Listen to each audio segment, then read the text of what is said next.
As Huey Lewis would say, it's hip to be square, particularly in this case.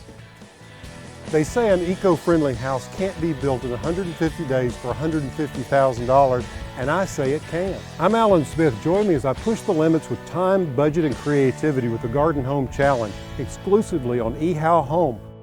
So it really isn't square, is it? No, when you're installing these, even the new countertops, you always got to check them. See how much that one's out of square? Yeah, almost it is. Full quarter. Right. So you're going to recut it and get it squared up before we apply it. Instead of trying to cut just that quarter, I'll move over about 3/4 of an inch. That lets my saw table rest on this part. And gives me a good square cut when I cut it across. So when you order countertops, butcher block like this, you need to make sure that it's square on this end, and you also need to make sure it's square on your cabinets. Also, Tony, our eHow viewers need to recognize that these butcher blocks have a top and a bottom, or an upper side and lower back side, and this is the back side here. You can see these places in it. Yeah, because it's unfinished and it's not hadn't been filled or anything. Right, and the finish looks much better than this, so keep that in mind. Now, you want me to hold this while you cut it off? I got it pretty stable here on these saws. Okay, all right, well, I'm gonna take our viewers over here and show them where it goes. Come on over here. You also need to make sure that where you're going to place the butcher block, where you're gonna install it, it's square. And since Tony built this wall, I'm sure it is square, but what you wanna do is you wanna check it.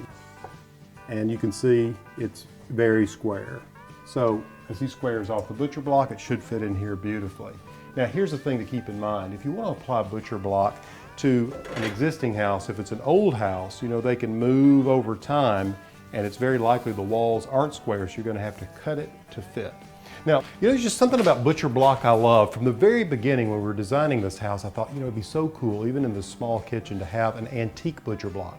So I went to all kinds of stores all over the place, seeing if I could find one that we could afford. Finally found one in the back of a store in Memphis. Bought it, and it's going to go right here. And that was the inspiration for using butcher block here in the kitchen as a countertop. And what I wanted to use here is a light colored butcher block. Now, there's all kinds of woods that you can use. This is maple. If I wanted to go darker, I could go with black walnut. If I wanted to have a little redder sort of finish to it, you could go with cherry. There's a lot of choices out there. When Lumber Liquidators delivered this, I couldn't believe how heavy it is. So what we have is an 1.5 inch thick piece of butcher block, and it wraps all the way around here, and it breaks for the stove there, and it goes over to the other side. And of course, over here on the pantry side, we're gonna place that one. That's what Tony's putting in now. And the way he secured this is he took a 2-inch wood screw and screwed it in from up under here. Remember, a 2-inch, you don't wanna bore through your butcher block. That's not good.